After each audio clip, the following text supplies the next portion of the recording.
Olá, tudo bem, pessoal?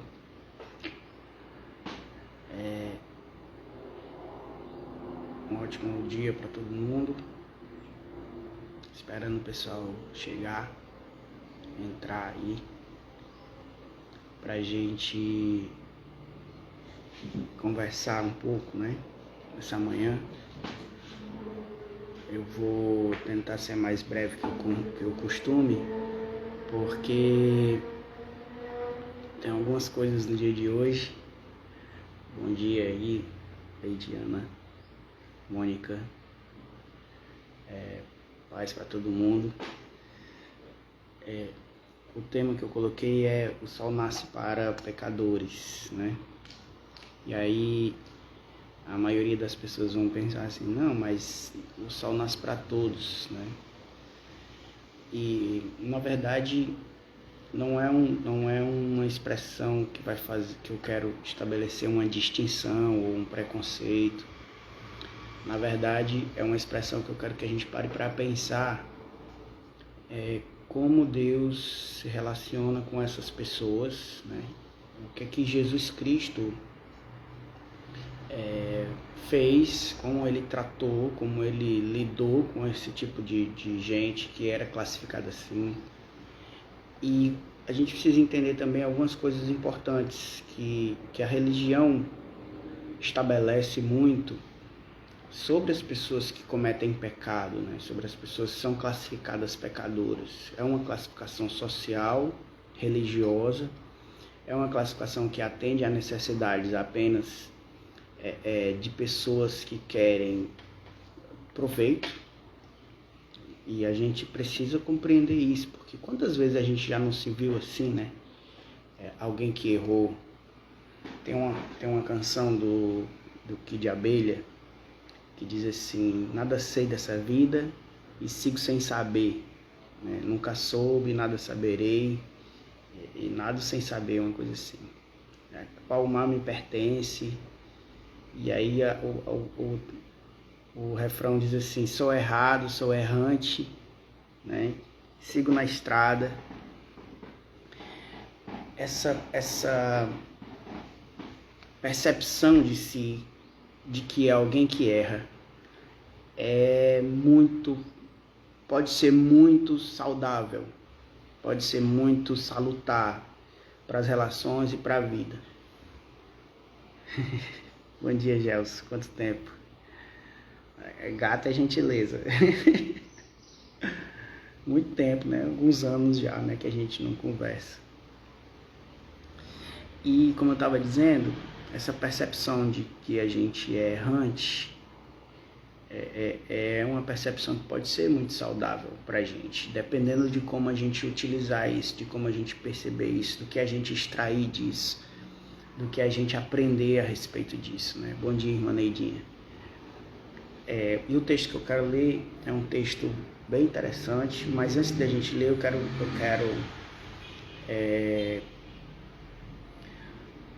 reforçar, né, essa visão, essa percepção. Quem me disse que eu sou pecador? Quem me deu essa consciência de erro? Isso vai também muito de uma questão que é uma questão familiar, da formação humana, da educação pelo negativo, né? Esse menino só faz coisa errada.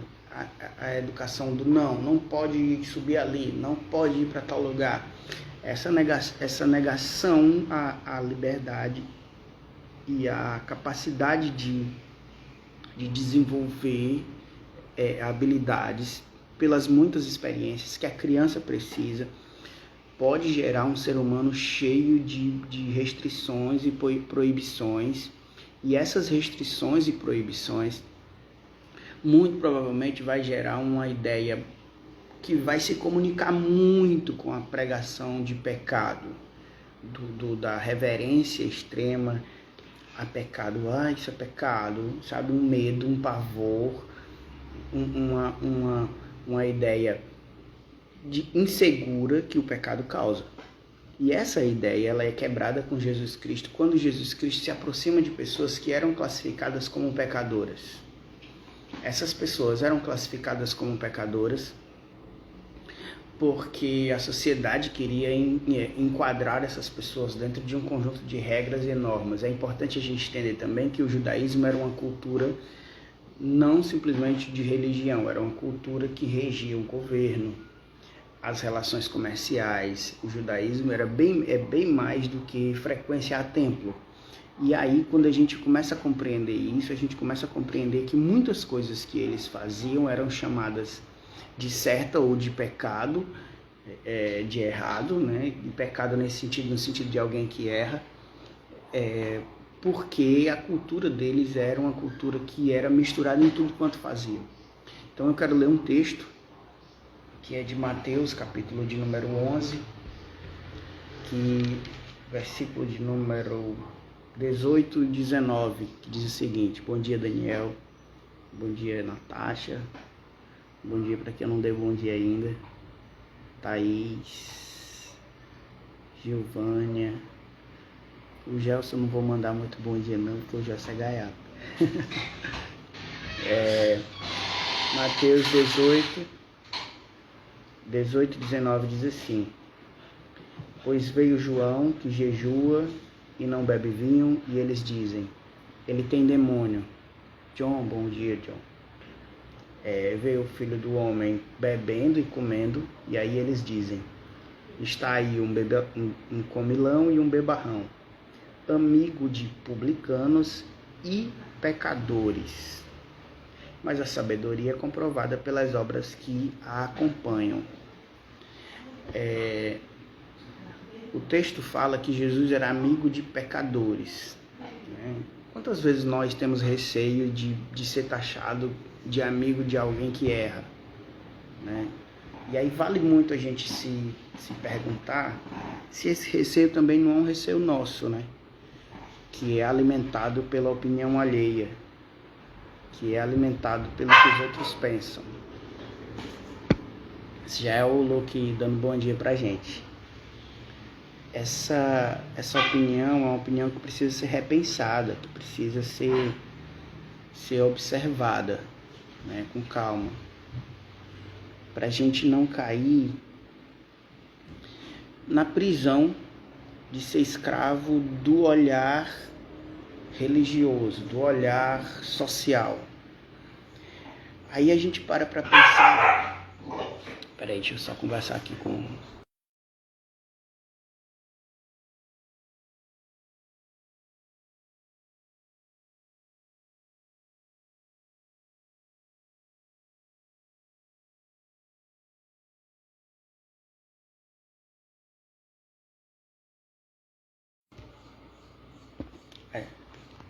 Oi. Pois é, a gente para pensar no propósito, né? Na ideia de Deus ao se fazer humano. Nós acreditamos em Deus e aí a gente, na nossa fé, a gente pensa, Deus existia, pré-existia como Deus, como um Senhor, né? E tem toda aquela ideia do governo imperial, de um rei, de sentar num trono e tudo. E aí esse Deus todo poderoso que senta em trono, ele vem se fazer humano. E aí quando ele vem se fazer humano, a gente começa a pensar, não, ele vai se relacionar, ele é Deus, ele vai se relacionar com gente importante, ele vai se relacionar com gente que tem muito conhecimento, ele vai se relacionar com gente que tem influência. Não, Deus veio para se relacionar com gente pobre. E veio se relacionar com gente rejeitada. Então, aí já é uma contramão de muita ideia religiosa. Por exemplo, a pessoa que é importante, ela tem um lugar VIP. Por quê? Né? A pessoa que é importante, ela é tratada pela sociedade, pela roupa que ela veste. Se ela está bem vestida, ela tem que ser tratada e colocada num lugar de destaque.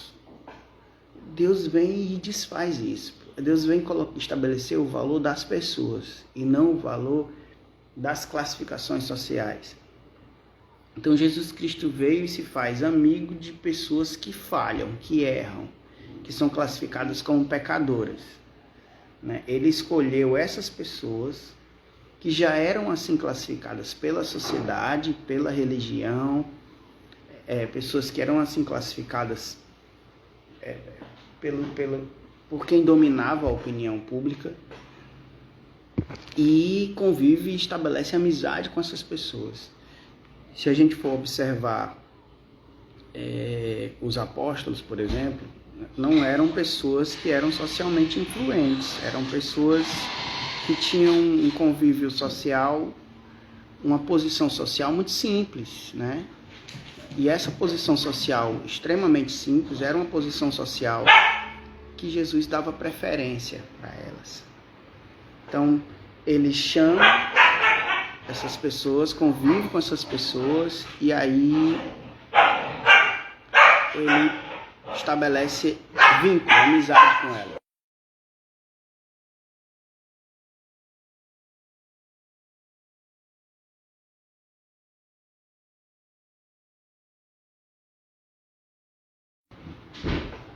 Ele está meio agitado para de manhã. Estabelece amizade. Luke, se aquete. Estabelece amizade, estabelece vínculo, chama de apóstolo, né, essas pessoas, dá a elas oportunidade de convívio com elas, né? Dá a elas opção de convívio, dá a elas vontade de conviver com ele também, justamente pela maneira como ele trata.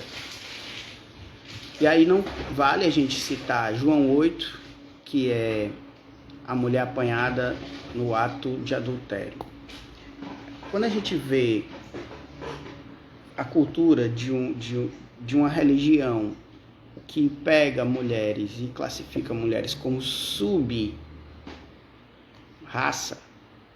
uma raça abaixo, e as mulheres que erram, que eram classificadas como errantes, eram as adúlteras. E é importante a gente parar para pensar também que o adultério não era feito só pela mulher, né? Tinha que ter o homem para a prática do adultério. Mas as mulheres que recebiam o peso da culpa, elas eram quem recebiam o peso da falha que foi feita. E aí Jesus ele pega a mulher, ou se encontra com a mulher e diz o seguinte: qual de vocês não é um errante, né? Qual de vocês não é alguém errado? Só que a grande diferença ali é que a sociedade já tinha classificado a mulher, e os outros, eles passaram a ter noção, visão, percepção de que eles eram igual à mulher a partir da palavra de Jesus Cristo. Bom dia, Júnior, bom dia, Solange, bem-vindos. E essa percepção de que eles eram tão errados ou tão errantes quanto aquela mulher, é uma percepção que eles passaram a ter a partir da maneira como Jesus trata a situação, né? Então, isso cabe um pensamento de que, dependendo do ponto de vista, posso ser eu o errado, por mais que eu tenha razões ou direitos, né? Eu preciso perceber a minha parcela de erro nas circunstâncias, ou pelo menos perceber o que eu preciso aprender de positivo nessa situação, no erro que foi cometido. Eu preciso repensar se eu realmente sou esse arauto da verdade. Tem uma expressão muito interessante citada em Malaquias, que é Malaquias 4:2, diz assim: e para vocês que honram meu nome, eu serei sol da justiça, e debaixo das minhas asas, sol não tem asa, né? Mas é uma expressão figurativa. Ele diz: debaixo das minhas asas eu estabelecerei cura. Então Deus, ele vai ser sol para quem é doente, né? Então ele parece ser uma conexão sem sentido, a expressão sol para quem é doente.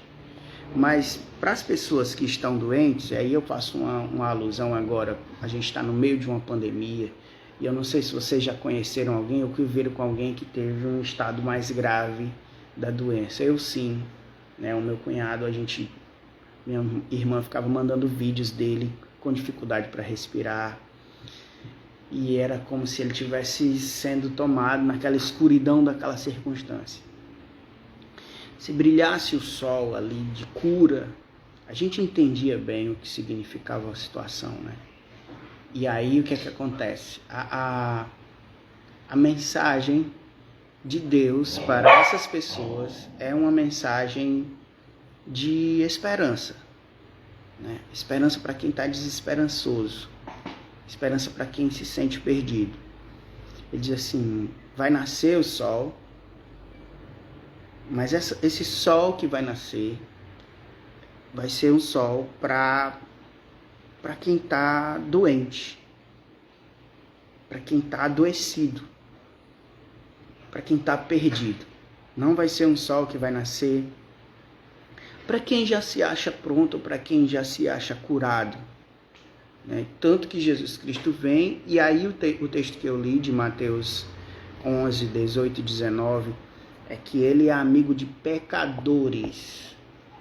Ele era amigo de pessoas que assim como todos, eram errantes, erravam, mas há uma diferença entre o errante e o orgulhoso. É que o errante admite, ele se enxerga, ele se vê. E aí, cabe também eu parar para pensar agora naquele texto de Marcos 2, eu já citei João 8, né? Mas eu quero citar Marcos 2, que é um texto muito interessante para poder eu já ir para os 3, eu geralmente dou 3 pontinhos para a gente concluir, né? Como eu disse, eu não vou poder demorar muito hoje, né? Que é o texto do paralítico que é colocado pelo teto. O paralítico é colocado pelo teto, porque não tinha espaço para entrar até Jesus através da multidão. E aí desce um paralítico, faz um buraco no teto, desce um paralítico até a presença de Jesus Cristo. Quando Jesus Cristo olha para o paralítico, Jesus Cristo, a reação de Jesus é: filho, os teus pecados são perdoados. Aí cabe a gente parar para pensar o tanto de sentimento de erro, de culpa que aquele cara devia ter, possivelmente deveria ter, e aquela energia de culpa, aquele pensamento, aquela reação toda de culpa, porque era muito comum associar doença a pecado na cultura judaica. O tanto de culpa que aquele cara tinha, e aí Jesus olha para ele, e ao invés de dizer, ó, levanta-te e anda, eu curo a tua paralisia, Jesus olha para ele e diz assim: os teus pecados são perdoados. Quantas pessoas não paralisaram na vida ou não perderam seu entusiasmo de viver porque acharam ou acham que tem culpa e que merecem sofrer, né? Mulheres que merecem sofrer e homens que acham que merecem sofrer, e jovens e pessoas, né? A irmã Neidinha fez uma pergunta que eu quero ler. Fez uma pergunta, não, um comentário. Eu fico imaginando Jesus conversando com pessoas que a religião diz não merecer atenção por sua maneira de ser diferente, se tem por certo. É fato que ele seria crucificado novamente, com certeza. Chegou uma pergunta aqui, né? Daniel, o que seria a aplicação mutável e imutável? Exemplo, Paulo falando do silêncio das mulheres nas reuniões. Pois é, aí já essa pergunta é importante a gente parar para pensar no seguinte aspecto. Para quem a Bíblia foi escrita, né? A palavra Bíblia significa conjunto de livros. Quando ela foi escrita, para quem foi escrita, por quem foi escrita, que aspecto cultural tem inserido em cada texto que a gente costuma ler.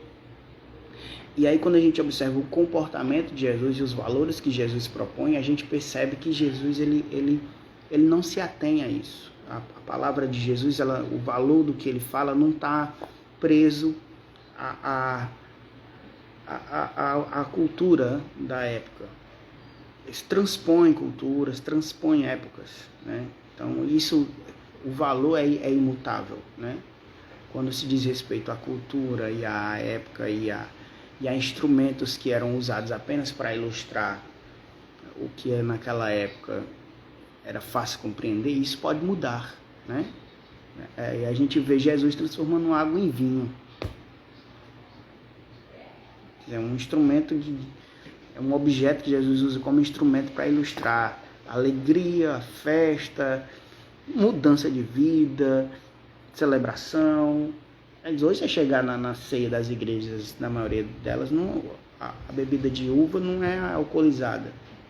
Porque há uma cultura hoje, né, da associação ao erro com relação a isso. Então há coisas que são realmente completamente mutáveis e que devem mudar, né? Mas aí, como eu estava dizendo, o sol nasce para todos, mas especialmente para quem se vê, para quem se enxerga como necessitado de melhora. Essas pessoas, são pessoas que têm a atenção imediata de Deus, porque Deus veio para ser amigo dessas pessoas, dos pecadores. Quando todo mundo aponta para você que a sua roupa está suja, é mais fácil para você ver. Quando ninguém te aponta, porque você está numa posição que ninguém tem direito de te mostrar, de te apontar, você está numa posição que as pessoas não têm coragem de te exibir, fica mais difícil você se enxergar a sujeira que tem na sua roupa ou na minha roupa. Então, quando Deus vem para perto de pessoas que são pecadoras, Deus vem para perto de pessoas que são mais facilmente tratáveis, né? Porque o orgulho é uma barreira para o trato, é uma dificuldade para que essas pessoas consigam se melhorar. E aí o texto que eu li é um texto que fala que ele era amigo de pecadores, e eu quero concluir dizendo 3 coisas. A primeira Deus veio para os que não têm a barreira do orgulho em si mesmo, ou o orgulho de si mesmo. Essa é a primeira coisa que a gente precisa parar para pensar. O orgulho é muito dificultador, eu diria assim, de relacionamentos, de tratos, né? O orgulho, ele tem um poder de distanciar pessoas. Então, se a gente quer melhorar a relação, a primeira coisa que a gente precisa pensar será que eu não estou segurando isso por orgulho? Será que eu não estou me prendendo a isso porque é algo que eu quero simplesmente? Né? É algo que eu quero, é o que eu decido querer ter, né, comigo. O apóstolo disse, né, Deus resiste aos soberbos, mas dá graça aos humildes. E esse é um texto que a gente precisa avaliar, pensar, né? Deus resiste a pessoas que são orgulhosas, que não se enxergam como alguém que precisa de melhora. Bom dia, Paulo. Mas Deus resiste sempre a pessoas que não querem tratamento. Por quê? Porque essas pessoas elas se enxergam incorrigíveis, né? A segunda coisa que eu queria que a gente parasse para pensar é o seguinte: assim como é impossível tratar imediatamente alguém que tem uma doença que não foi identificada, não foi diagnosticada, é também difícil tratar ou ter amizade tratável com soberbos. Então, o sol nasce para quem é pecador, porque o pecador ele se vê, né? Ele se enxerga. Alguém já disse, às vezes há mais misericórdia na mesa de um bar do que nos templos das igrejas. Porque, na verdade, ali as pessoas elas não precisam manter capas, cascas, títulos, aparências. Até porque não é disso que Deus está atrás. Então, não dá para se tratar alguém que se camufla pelo orgulho, pela vaidade. Tem gente que se blinda pelo conhecimento da Bíblia que se blinda pelo título religioso que carrega, né? Então essa blindagem, ela não é uma posição tratável. Ela é uma posição que dificulta Deus. O que é Deus? Deus é a relação que eu tenho de trato melhorado, que caio em si com quem eu me ofendi e com quem eu ofendo. Isso é Deus. Deus, ele está justamente aí nisso, no trato que a gente estabelece nas relações adoecidas, né? Esse trato é um trato que a gente precisa repensar e se curar com eles, ou deles ou neles, né?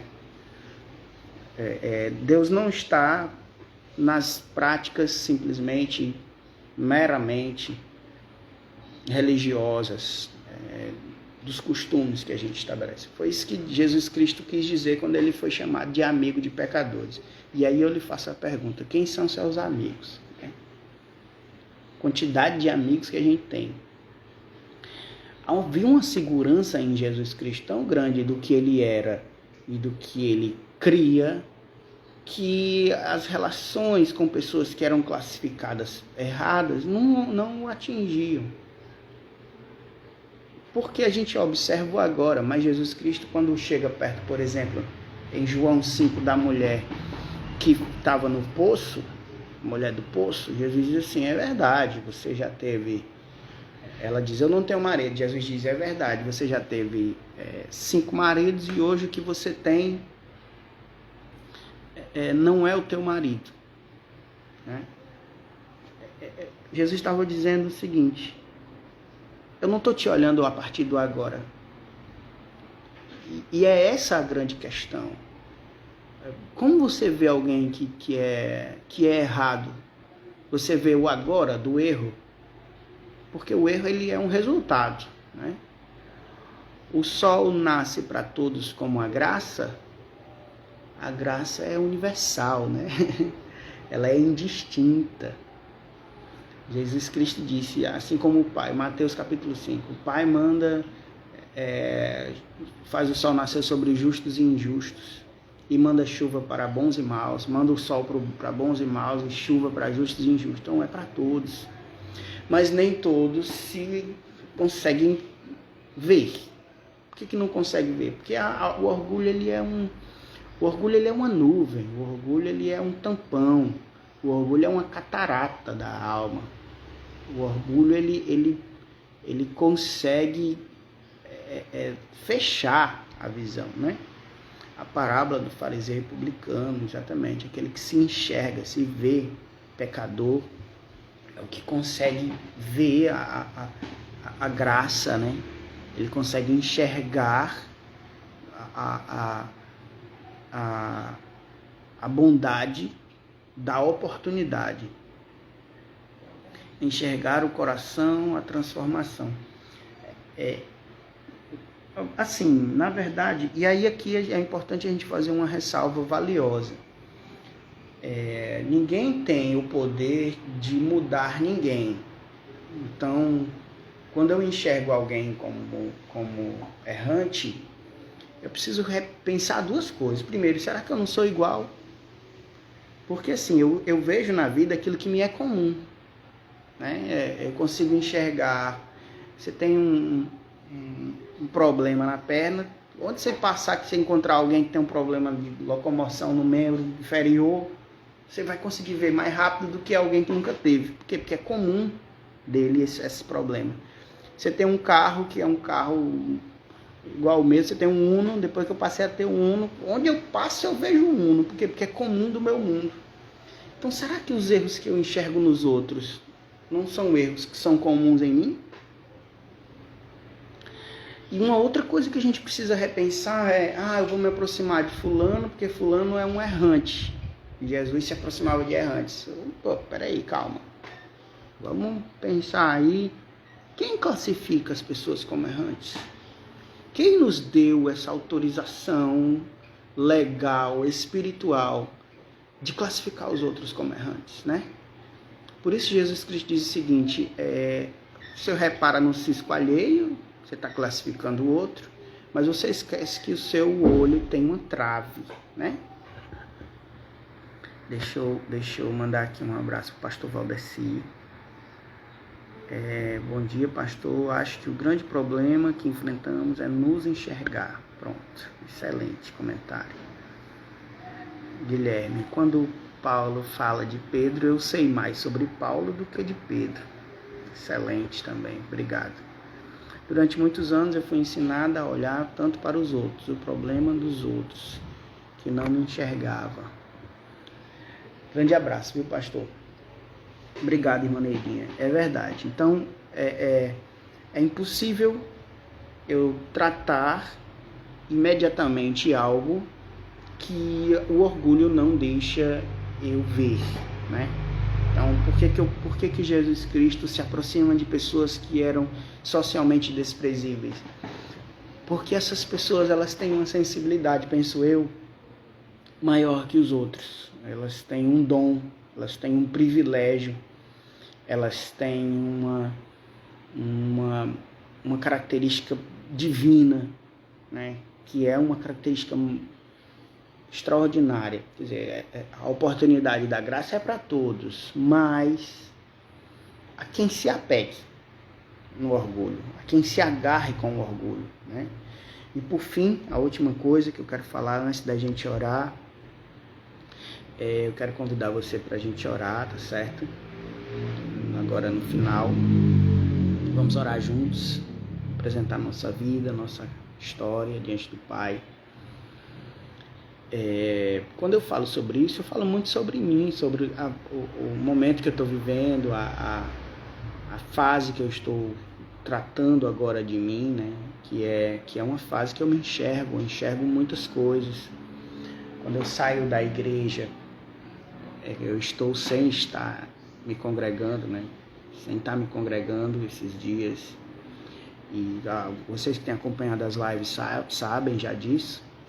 Eu começo a ver um monte de coisa, eu começo a enxergar muita coisa em mim, e eu estou falando a respeito de mim sobre tudo isso, né?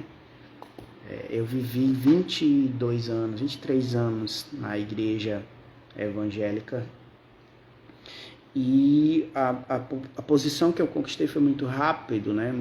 Muito rápido.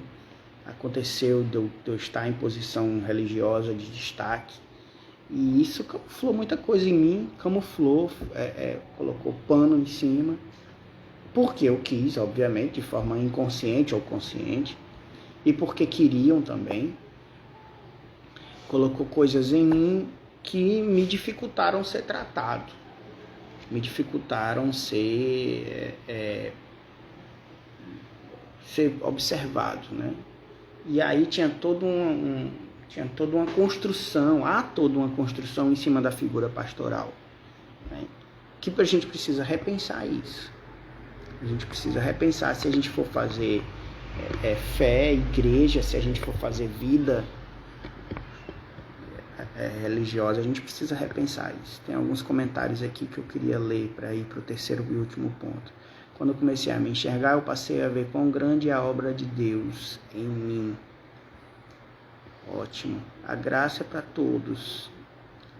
E Cristo é anticultura. E a cultura do mundo é a cultura do mérito. Portanto, nem todos usufruem da graça. A palavra graça já está dizendo, né? Não é uma compra, é de graça.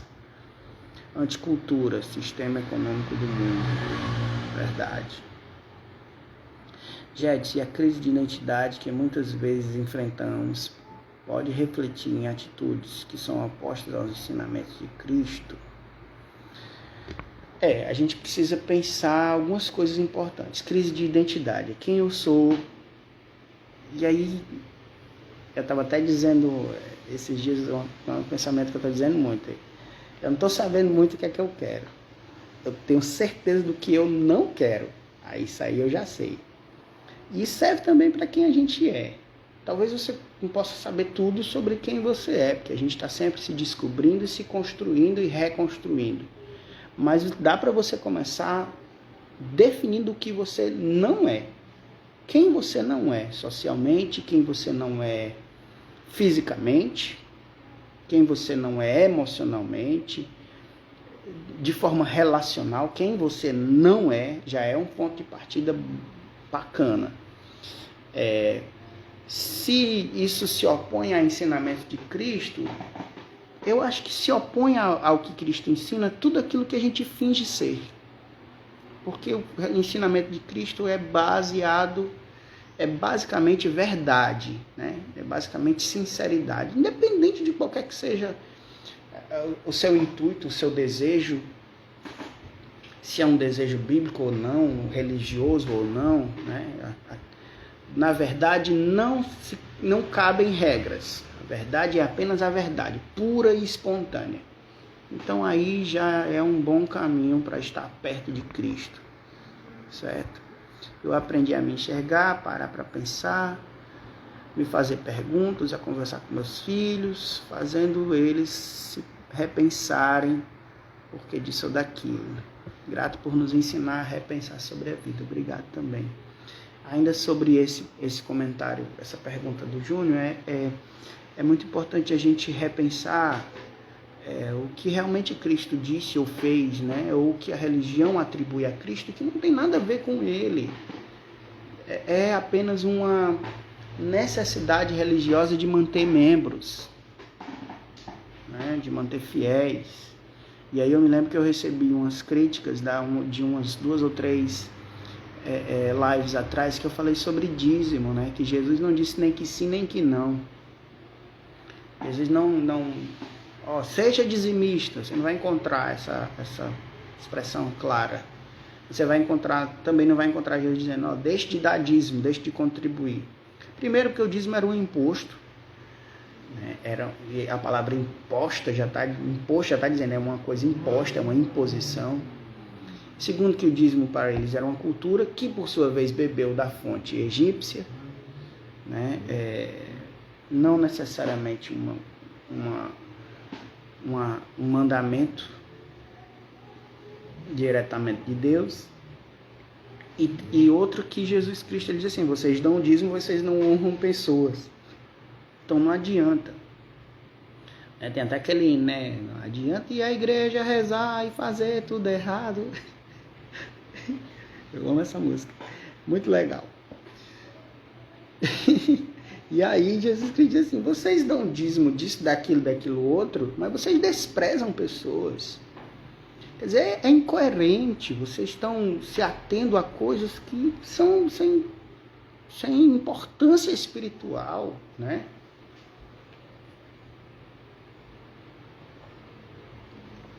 E aí, cabe aqui nisso a gente repensar sobre a maneira como a gente observa quem é errante e quem é errado. Porque essas pessoas muito provavelmente são classificadas pela sociedade apenas.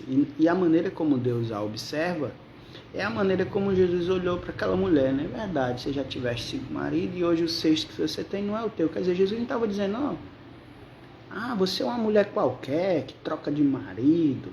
Não, Jesus estava dizendo, eu compreendo a sua história, eu conheço o processo da construção, do tipo de pessoa que você está se tornando. Eu sei o que deu certo e o que não deu. Eu não estou estabelecendo aqui uma relação de juízo, eu estou estabelecendo aqui uma relação de verdade, de sinceridade, de espontaneidade, uma relação em que você pode ser você mesmo. Você já parou para pensar se você pode ser você mesmo? Você está em algum lugar, você está em alguma relação que você não pode ser você? Então o sol muito provavelmente não vai nascer para essa pessoa. Porque essa pessoa ela tá presa. Ela está numa jaula. Sabe aquela expressão, o sol nasceu quadrado? Então o sol só nasce para quem se vê, se enxerga. Quem não se enxerga, muito provavelmente está dentro de uma caverna. Ela está sem se observar. E eu lhe recomendo ler o mito da caverna, o conto da caverna, né, da filosofia. essa prisão, essa cadeia de não poder ser a si mesmo, de não poder se ver como errante, é uma prisão adoecedora. Como eu disse, muito do que eu estou falando é muita coisa do que eu estou vivendo, sim, me descobrindo, me redescobrindo aos 40 anos, me percebendo aos 40 anos. As pessoas dizem assim, não parece ter 40, muito obrigado. Mas é que a gente começa a viver, né? E eu posso dizer isso para você, é o primeiro dia da melhor fase da sua vida, a partir do momento que a luz acende. Mas deixa eu ler a última coisa para poder a gente orar, né? Que já são 9h, 9h19. Por que Deus faz o sol nascer para errantes? Porque Deus se aborrece de arrogâncias. Agora eu vou louvar o hino do Kid de Abelha todo dia, por favor, viu? Sou errada, sou errante. Essa ideia de que Deus ele anda com humildes, ela é muito interessante. Vamos parar para pensar que Deus criou a vida para que a vida se relacionasse, para que fosse estabelecido conexões, né? O pai com o filho, o irmão com o irmão. No louvor Legião Urbana, o sol nasce para todos, só não sabe quem não quer. O que seria o não quer e o porquê não quer? Muito ótima pergunta, já sempre de forma genial. E aí, mas eu estava falando sobre as conexões que as relações pedem, né? Espontaneamente as relações elas precisam de conexões. E essas relações que precisam de conexões são oportunidades, né, de Deus. E aqui algumas trocas importantes. A troca da minha vivência, da minha experiência, da minha percepção, da minha maneira de olhar. Você vai olhar que a porta está entreaberta, o outro vai olhar para a mesma porta e talvez vai pensar que a porta está fechada. Alguém vai olhar que a porta está entreaberta porque é uma maneira de não entrar na porta, e o outro vai dizer, não, a porta estava aberta, por isso eu entrei. E aí essa maneira de observar, ela precisa, eu lhe dou ela, você me dá a sua, a gente analisa uma a outra, a gente se troca. E aí a gente se mistura, porque a gente nunca é puramente só nós mesmos. A gente é um pouco do que o professor da escola disse, a gente é um muito do que os nossos pais disseram, é um pouco do que o nosso amigo falou. E Deus gostou disso. Deus veio para se relacionar. Quando eu me trancafio no meu próprio mundo e eu não quero estabelecer nenhuma troca, nem de ouvir, nem de olhar, nem de absorver, muito provavelmente eu estou ferido, né? Porque a ferida, ela me gera uma situação de defesa. E é por isso que Isaías diz assim, ele é alguém que foi ferido por causa dos nossos erros, porque nós somos errantes. Jesus sendo ferido, ele é completamente capaz de entender por que eu me trancafio. Completamente, plenamente. Então tem gente que não conseguiu ainda sair, pode ser por ferida, pode ser por trauma, pode ser por medo, pode ser por orgulho. Tantos são os motivos, e é importante a gente dizer que não há uma receita pronta para que as pessoas não se relacionem umas com as outras, para que elas se prendam. Não há. Fulano devia fazer assim, ele devia... Não, a gente devia se aproximar e tentar ouvir. Porque não há uma regra fechada. Então, voltando aí o que Paulo diz assim, o que seria o não querer? Né? Esse não saber do sol, ou não saber que o sol nasce para mim. Esse não querer, muitas vezes, pode se dar, como eu disse, dessa maneira que a gente se apega. Eu acho interessante que como a gente se agarra, como nós nos agarramos ao que nos foi feito durante a vida, como uma verdade absoluta, e para as relações, para eu agarrar novas, eu preciso me desagarrar de velhas, né? A gente a gente repete a ausência paterna, buscando figuras masculinas para compensar. A gente repete a ausência o abandono materno, tem essa divinização da figura da mãe, né? Nem sempre, viu?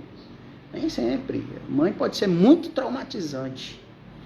E a gente repete isso, procurando mulheres que cuidem da gente, que nos deem sexo como compensação de carinho feminino.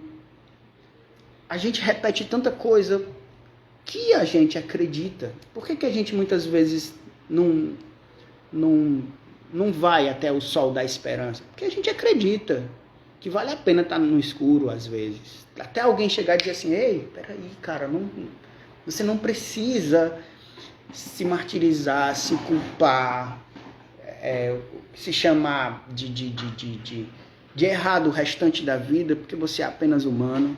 Como também tem o outro lado de alguém que está apegado, em que sentido? No sentido de que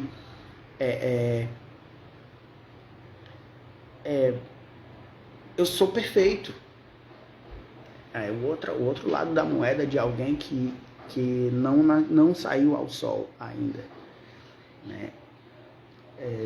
Para as relações serem saudáveis, você precisa ser um bom errante. Você precisa ter a liberdade de ser alguém que erra. É absurdo dizer isso, né? Vindo de alguém que acabou de ler a Bíblia, porque é interpretado a Bíblia como uma regra para você nunca mais errar. E a Bíblia não é um conjunto de regras para você nunca mais errar. A Bíblia é apenas o livro que mostra Jesus Cristo que amava errantes. Então nessa, eu quero concluir minha fala, agradecendo aí todo mundo que esteve até agora comigo, lhe convidando para a gente orar junto, tá certo? Se você é um errante, que bom. Não significa dizer que eu estou fazendo culto a erros.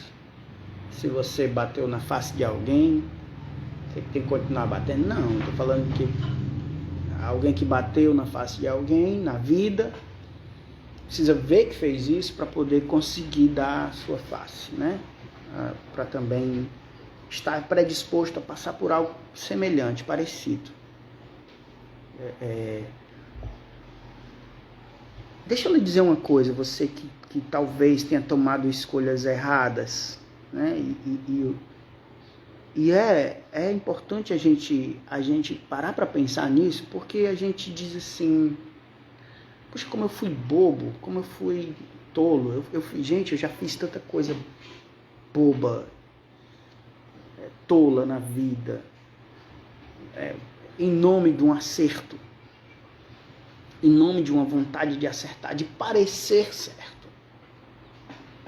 Querer parecer certo é mais prejudicial do que se ver errado. Porque quem se vê, quem se enxerga que está errado, ele já está a um passo de pedir ajuda. Agora, querer parecer certo, essa pessoa não pede ajuda. Ela usa pessoas. A pessoa que se vê certa, ela não pede ajuda. Ela usa os outros para o seu projeto egoísta, pessoal. Então, se você vacilou, se errou, que bom, que coisa boa. Né? Louvado seja Deus pelo seu erro. Porque o seu erro vai lhe aproximar de uma graça, de uma bondade, de uma empatia, que é a capacidade de se colocar no lugar alheio, no lugar do outro. Esse seu erro vai muito provavelmente lhe ajudar a lidar melhor consigo mesmo e com as pessoas.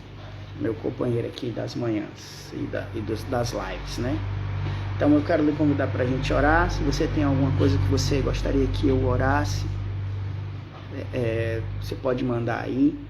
Eu quero lhe dar uma dica de leitura agora, né? Novamente, a gente ainda vai orar, certo?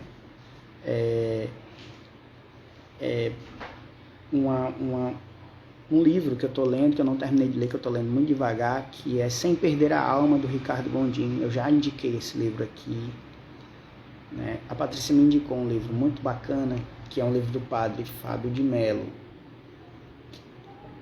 Sagrado Viver. É Sagrado Viver, indicação da Patrícia, tá certo? Não é indicação minha porque eu não li ainda. Tem aqui em casa, mas eu ainda não li. Mas ela fala bem, ela fala umas coisas muito ricas sobre esse livro. Tem uma canção que é a minha dica de música, eu já dei uma dica de música, é a música do Kid Abelha, né? Sou errada, sou errante, sigo na estrada. É uma música do padre também, do padre Fábio de Mello, que é uma música que eu aprendi quando eu fiz uma visita, acho que o Gel estava comigo, não, eu aprendi quando eu fiz uma visita a uma igreja. Tinha um pessoal do Caminho da Graça lá também, e tinha um pessoal da Bethesda lá junto, muito parecidos, né? Que a música do padre Fábio de Mello diz assim: sou humano demais para entender, humano demais para saber. Essa graça, esse jeito que tu tem de amar quem não merece. É uma música muito legal, o nome da música é Humano Demais. A pessoa tentando cantar de manhã, sem saber a letra direito.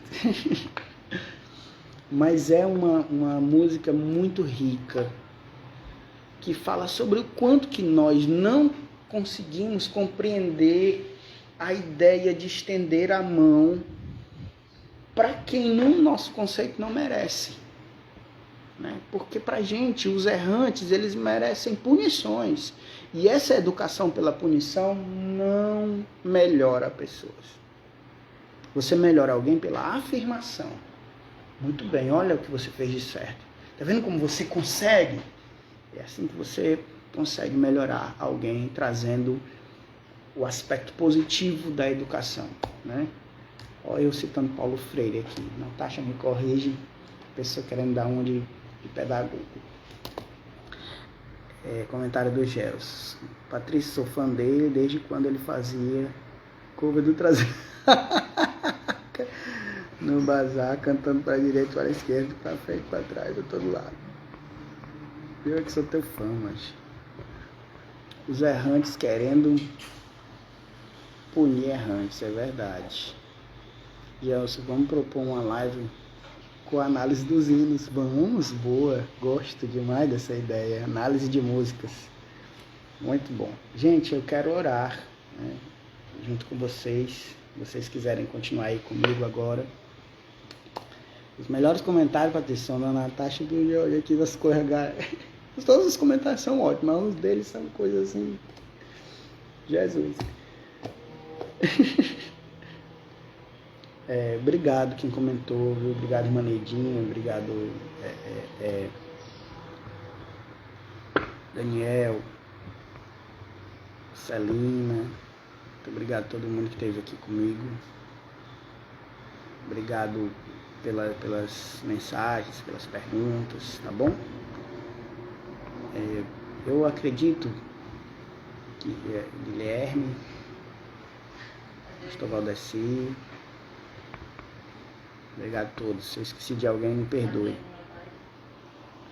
Jaspe do meu coração. Um abraço para você, para o Wendel. E o Francisco tá imenso, né? Tá enorme, tá maior que vocês. Meu Deus do céu. Eu já tô com 40 anos, gente. Então não tem mais como não. As pessoas vão crescendo, né? Se você tiver falhado ou errado,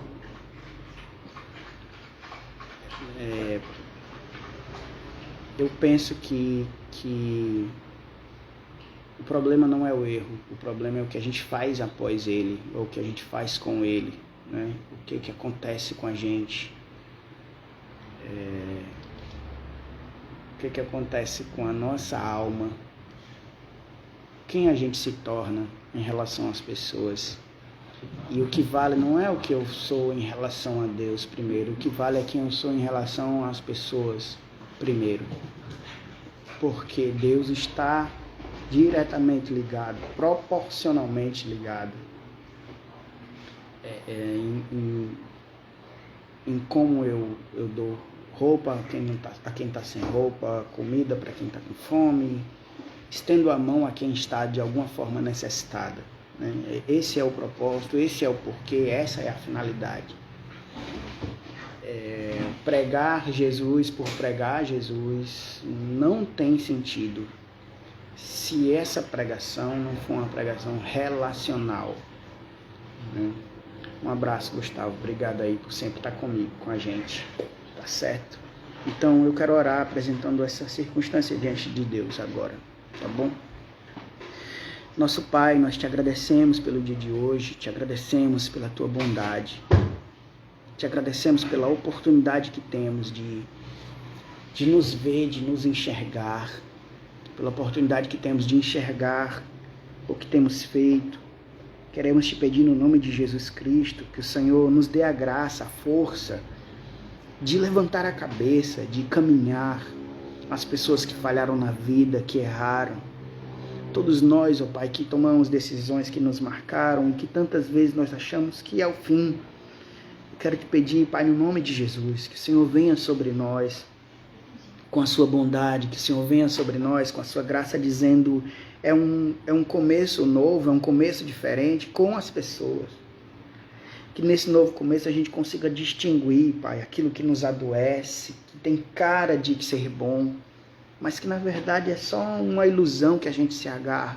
Que o Senhor nos dê discernimento, sabedoria para lidar, ó Deus, com aquilo que a gente não consegue mudar. E que não precisamos mudar, mas precisamos apenas aprender.